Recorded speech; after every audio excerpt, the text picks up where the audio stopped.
5 ওয়াক্তের নামাজি এবং তাহাজ্জুদ গুজার একজন অতি নেককার নারীকে যখন তার মৃত্যুর পর কবর দেওয়া হলো, তখন কবর থেকে কেন এমন ভয়ঙ্কর চিৎকারের আওয়াজ আসত? তার ছেলে কেঁদে কেঁদে বলে, আমি যখন ফজরের নামাজ পড়ে আমার মায়ের কবরের কাছে যেতাম, তখন দেখতাম তার কবরে দাউ দাউ করে আগুন জ্বলছে। কবরের অতল গভীর থেকে ভেসে আসত আমার মায়ের বুক ফাটানো আর্তনাদের আওয়াজ।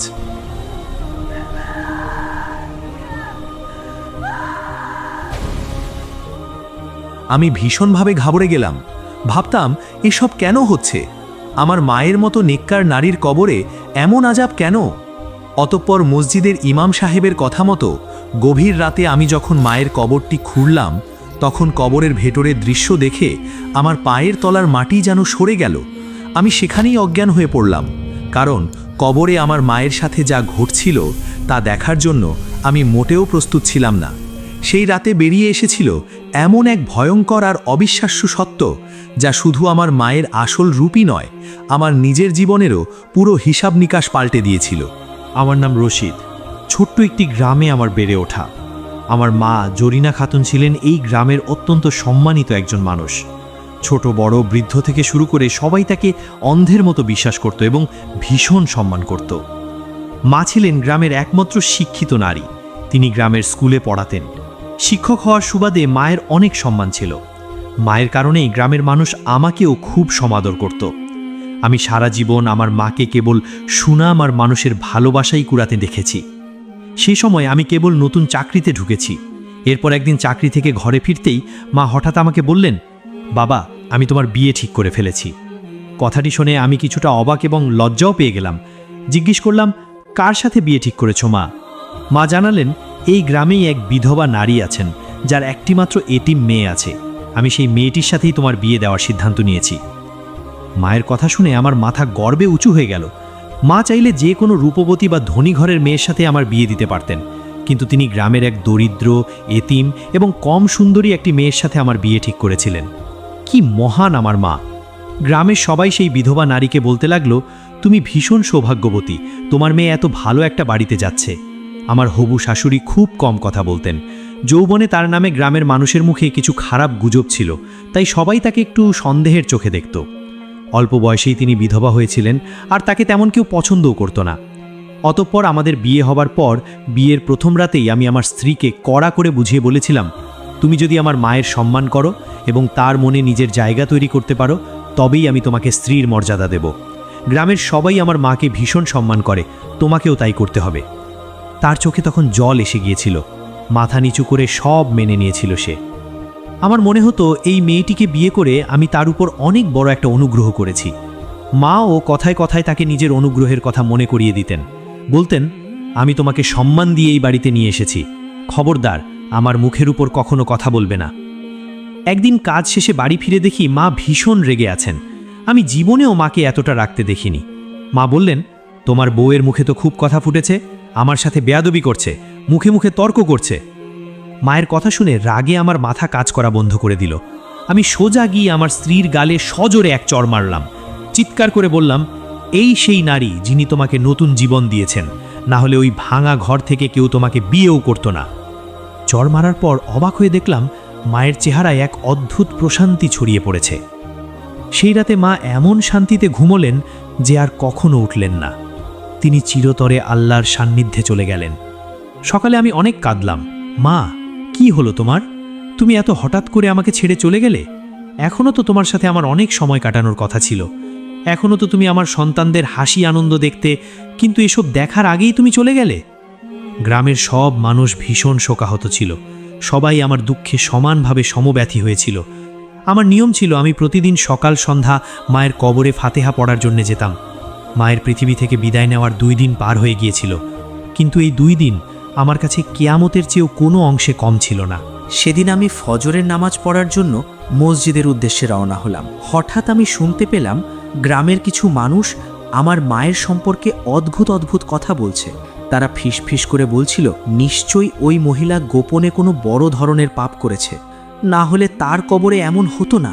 তাদের কথা শুনে আমার কান খাড়া হয়ে গেল। আমি রাগে ফেটে পড়ে বললাম, তোমাদের সাহস কিভাবে হলো আমার মাকে নিয়ে এমন জঘন্য কথা বলার? তারা বলল, আমরা এমনি কথা বলছি না, তুমি নিজেই তোমার মায়ের কবরের কাছে গিয়ে দেখে এসো, তাহলেই বুঝতে পারবে আমাদের কথা সত্যি নাকি মিথ্যা। নামাজ পড়ার পর যখন আমি কবরস্থানে গেলাম, সামনের দৃশ্য দেখে আমি হতবাক হয়ে গেলাম। আমি স্পষ্ট দেখতে পেলাম মায়ের কবর থেকে আগুনের শিখা উঠছে, কবরের ভেতর থেকে আর্তনাদ আর ডুকরে কাঁদার আওয়াজ আসছিল। আমি ভীষণভাবে ঘাবড়ে গেলাম। এসব কি হচ্ছে? কে এসব করেছে? আমার নেককার মা কিভাবে গুনাহগার হতে পারেন? অতঃপর আমি আর কিছু বুঝে উঠতে না পেরে ভীষণ দুশ্চিন্তা নিয়ে দ্রুত বাড়ির দিকে চলে গেলাম। আমার স্ত্রী আমাকে চিন্তিত দেখে কাছে এসে বলল, কি হয়েছে আপনার? আপনি এত চিন্তিত কেন? আমি রাগের মাথায় তাকে ধমক দিয়ে বললাম, তোমার এসব নিয়ে ভাবার দরকার নেই, আমার সমস্যা আমি নিজেই সমাধান করে নেব। সে মলিন মুখে চুপ করে গেল। আমি এমনিতেই আমার স্ত্রীর প্রতি ভালো আচরণ করতাম না, কিন্তু মায়ের মৃত্যুর পর থেকে কথায় কথায় তার উপর রেগে যেতাম।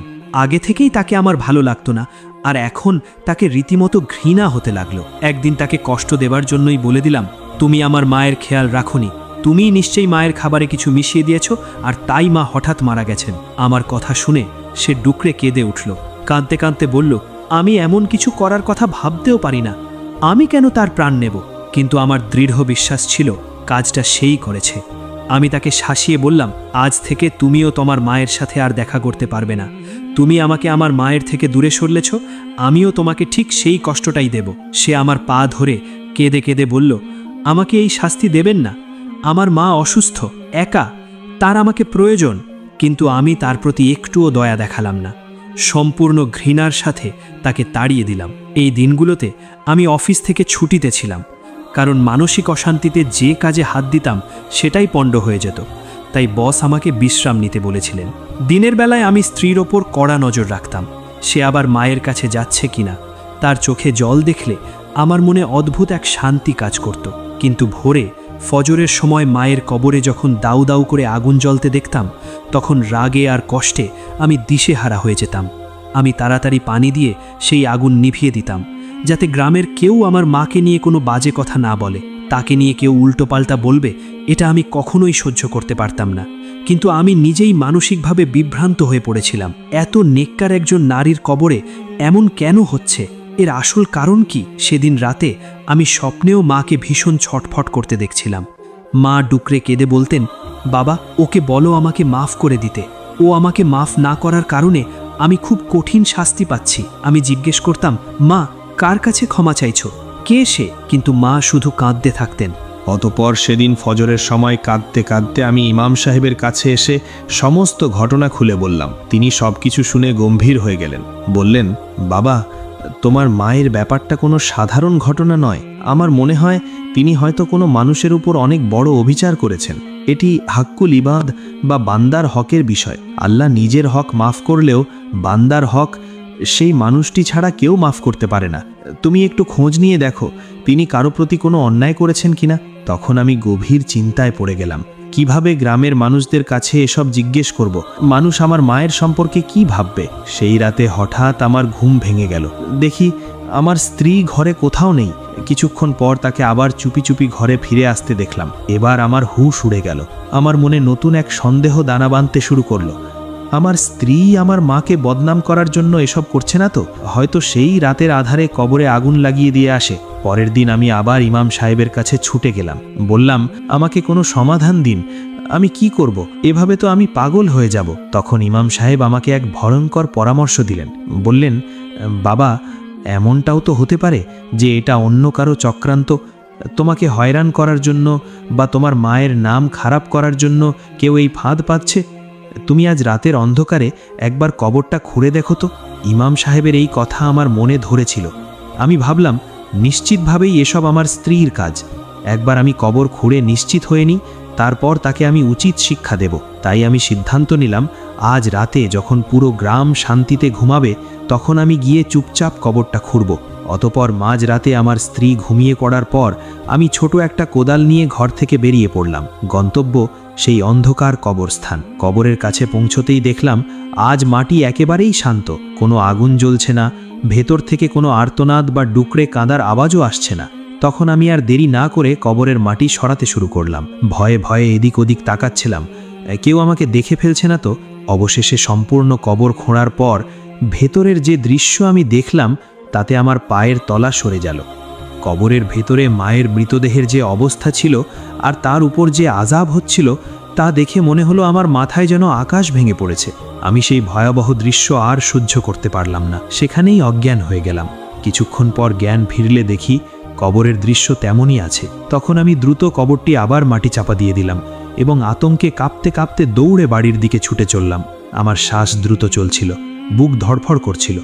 কিন্তু বাড়িতে ফিরে দেখি আমার স্ত্রী আজও ঘরে নেই। পুরো বাড়ি তন্ন তন্ন করে খুঁজলাম, কোথায় গেল সে? তখনই দেখলাম রাতের আধারে আমার স্ত্রী গলির পথ ধরে একদিকে যাচ্ছে। আমার মনে হলো সে নিশ্চয়ই তার কোনো প্রেমিকের সাথে দেখা করতে যাচ্ছে। আমি চুপি সারে তার পিছু নিলাম। আমি দেখলাম রাতের ওই ঘুটঘুটে অন্ধকারে আমার স্ত্রীর গন্তব্য তার মায়ের বাড়ির দিকে। আর কিছুটা পথ চলতেই সে তার মায়ের বাড়ির সামনে এসে বাড়ি ভেতরে ঢুকে পড়ল। আমার ভেতরটা রাগে জ্বলছিল। নিশ্চয়ই সে তার প্রেমিককে নিজের মায়ের বাড়িতেই ডেকে রেখেছে। এই কথা ভাবতে ভাবতেই আমি তার পিছু পিছু সেই বাড়িতে ঢুকে গেলাম। হঠাৎ ভেতরের একটি বন্ধ কামরা থেকে কেঁদে কেঁদে ফিসফিস করে কথা বলার আওয়াজ ভেসে এলো। সেখানে আমি যা শুনলাম তা শুনে কবরের ভেতর দেখা সেই ভয়াবহ দৃশ্যটা মুহূর্তেই আমার চোখের সামনে ভেসে উঠল। আমি স্পষ্ট বুঝতে পারলাম ঘরের ভেতর আমার স্ত্রী এবং তার মা কথা বলছে। আমার স্ত্রী ফুপিয়ে কাঁদতে কাঁদতে বলছিল, মা, ওই মহিলা আমাদের উপর এত জুলুম করেছে, এত বাড়াবাড়ি করেছে যে আপনি তো দেখতেই পাচ্ছেন আল্লাহ তাকে কেমন ভয়ঙ্কর শাস্তি দিচ্ছেন। সেই মহিলা বেঁচে থাকতে সবাই তাকে নেককার ভাবত, কিন্তু এখন তার কবরের আগুন আর ভেতর থেকে আসা চিৎকার শুনে সবাই বুঝতে পারছে ওই মহিলা কত বড় গুনাহগার ছিল। সে আরও কাঁদতে কাঁদতে বলল, তারপরেও আমার স্বামীর কোনো উপলব্ধি নেই। সে এখনও আমার সাথে অমানুষের মতো আচরণ করে, এমনকি আমাকে আপনার সাথে দেখা করতেও নিষেধ করে রেখেছে। তখন আমার শাশুড়ি শান্ত কণ্ঠে বললেন, মা, সবর করো, মানুষ সবরের ফল অবশ্যই পায়। আজ না হোক কাল আমরা অবশ্যই আমাদের সেই হারানো হক ফেরত পাব। তুমি বরং তোমার শাশুড়ির জন্য মাগফেরাতের দোয়া করো। তাদের কথা শুনে আমি দরজার বাইরে পাথরের মতো দাঁড়িয়ে রইলাম। আমার নেককার মা এমন কি গুনাহ করেছেন, এদের সাথে এমন কি অবিচার করেছেন যা শুধু এরাই জানে, আর আমি এতকাল ধরে সম্পূর্ণ বেখবর। ঠিক তখনই ভেতর থেকে আমার স্ত্রীর প্রশ্ন ভেসে এলো, মা, যদি ওই কাগজপত্রগুলো আমাদের কাছে ফিরে আসে তাহলে কি আমরা আবার আমাদের বাড়ি ফিরে পেতে পারি? এই কথা শোনা মাত্রই আমার পকেটে থাকা সেই কাগজগুলোর কথা মনে পড়ল, যে কাগজগুলো আমি কিছুক্ষণ আগেই আমার মায়ের কবর থেকে তুলে নিয়ে এসেছিলাম।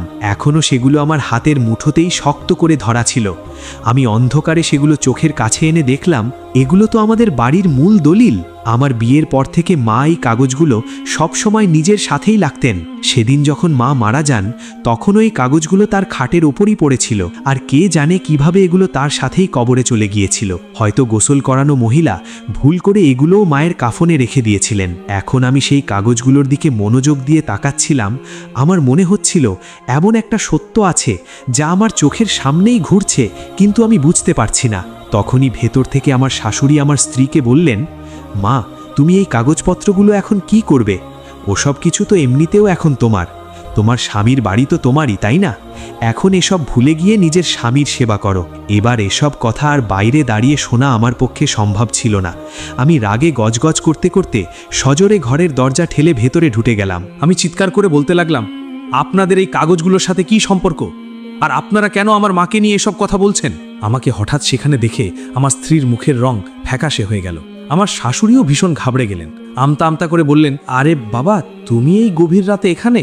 এসো, বসো। কিন্তু আমি বসার বদলে আমি জেদ ধরে বললাম, যে কথাই হোক আপনি আমাকে আজ সব খুলে বলুন, আমি পুরো সত্যিটা শুনতে চাই। তখন তিনি ভারী দীর্ঘশ্বাস ফেলে বলতে লাগলেন, বাবা, তুমি তোমার মাকে খুব ভালোবাসো। আমি জানি তুমি এই কথাগুলো সহ্য করতে পারবে না। নিজের মায়ের বিরুদ্ধে এমন সত্যি শোনা এত সহজ কাজ নয়, কিন্তু আমি তো সিদ্ধান্ত নিয়েই নিয়েছিলাম যে আজ সমস্ত সত্যি জেনেই ফিরব। তখন আমার শাশুড়ি বলতে লাগলেন, যেহেতু তুমি জেদি ধরেছ তবে শোনো। আজ থেকে বহু বছর আগে তোমার মা যখন বিয়ে হয়ে ওই বাড়িতে এসেছিল তখন আমি তোমাদের পাশের বাড়িতেই থাকতাম।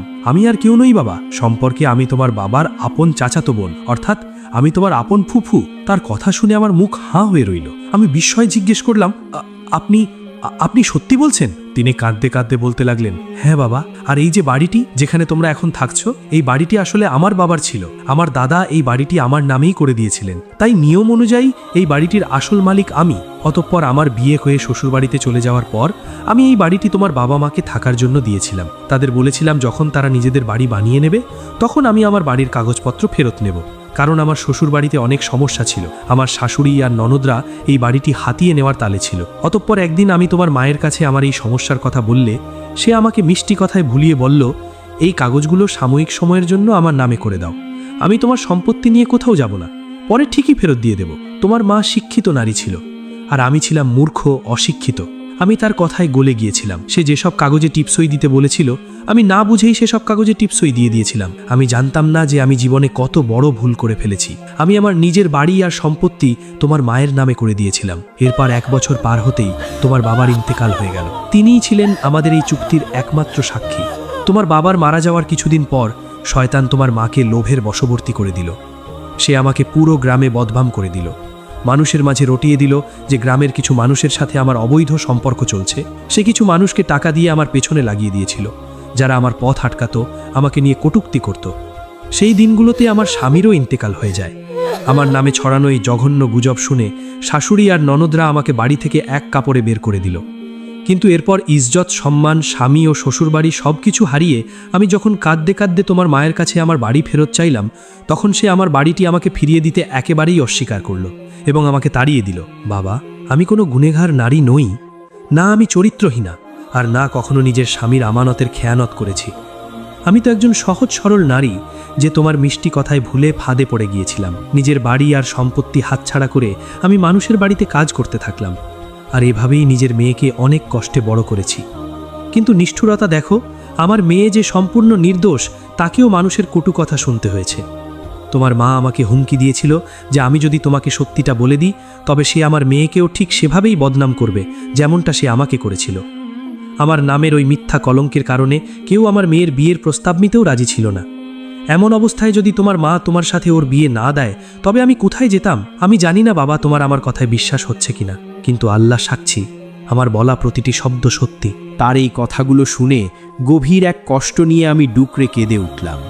আমার নিজের কানকেই বিশ্বাস হচ্ছিল না যে এসব সত্যি হতে পারে, কিন্তু তাদের চোখ থেকে ঝরা জল আর মুখের অভিব্যক্তি একথা বুঝিয়ে দেওয়ার জন্য যথেষ্ট ছিল যে তিনি যা কিছু বলছেন তার সব কিছুই চরম সত্য। তখন আমি আমার হাতে থাকা সেই বাড়ির কাগজপত্রগুলো আমার ফুফুর হাতে তুলে দিয়ে তার কাছে 2 হাত জোর করে ক্ষমা চাইলাম এবং আমি ফুফুকে বললাম, এই বাড়ির আসল মালিক তো আপনারাই। এখন আমি পুরো সত্যিটা জেনে গেছি, তাই আমি আপনাদের সাথে আর কোনো অবিচার করব না। আজ পর্যন্ত আমি যা কিছুই করেছি তা না বুঝে ভুল বোঝাবুঝির বশবর্তী হয়ে করেছি। দয়া করে আমাকে আপনারা মাফ করে দিন। জীবনের প্রথমবারের মতো আমার ভেতরে এক অদ্ভুত শান্তি কাজ করছিল। আমি শাশুড়ির হাত ধরে কেঁদে বললাম, আমার মা আপনাদের সাথে যাই করেছেন আপনারা আল্লাহর ওয়াস্তে তাকে মাফ করে দিন। তারা দুজনেই কেঁদে ফেললেন, বললেন, আমরা তোমার মাকে মাফ করে দিয়েছি বাবা। আল্লাহ যেন তোমার মাকে মাফ করে দেন, তার শেষ গন্তব্যকে সহজ করে দেন। সেদিন রাতেই আমি স্বপ্নে দেখলাম আমার মা খুব খুশি, তিনি হাসছেন। আমাকে বললেন, বাবা, আল্লাহর সামনে হাজির হওয়ার পর বুঝতে পেরেছি যে আমি কত বড় অবিচার করেছি। আমার কারণে আরেকজন নারীর পুরো জীবনটাই ধ্বংস হয়ে গিয়েছিল। আল্লাহ আমাকে মাফ করুন। সেদিনই আমি আমার মাকে শেষবার স্বপ্নে দেখেছিলাম। এরপর থেকে আমি প্রতিদিনই মায়ের কবরে যেতাম, কিন্তু আর কখনো কবরের ভেতর থেকে আর্তনাদের আওয়াজ শুনিনি, আর কখনো সেখানে আগুন জ্বলতেও দেখিনি। সব কিছু একদম স্বাভাবিক আর শান্ত ছিল। আমি আমার শাশুড়ির ঠিক সেভাবেই সেবা করতাম যেমনটা আমার মায়ের করতাম। এতে আমি ভীষণ শান্তি পেতাম। প্রিয় দর্শক, রশিদের মায়ের এই ঘটনাটি আমাদের চোখে আঙুল দিয়ে দেখিয়ে দেয় যে দুনিয়ার বুকে আমরা হয়তো সমাজে চরম নেককার ও সম্মানিত হিসাবে পরিচিত হতে পারি, কিন্তু গোপনে অন্যের হক নষ্ট করলে বা কারো ওপর জুলুম করলে তার পরিণতি কতটা ভয়াবহ হতে পারে। এটিই হলো হুক্কুল ইবাদ বা বান্দার হক, যা স্বয়ং আল্লাহ তাআলাও ক্ষমা করেন না যতক্ষণ না ভুক্তভোগী মানুষটি নিজে থেকে ক্ষমা করেন। কারণ নামে মিথ্যা অপবাদ দেওয়া বা দুর্বলকে ঠকিয়ে সম্পদ আত্মসাৎ করার মতো পাপ কবরের আযাবকে অনিবার্য করে তোলে।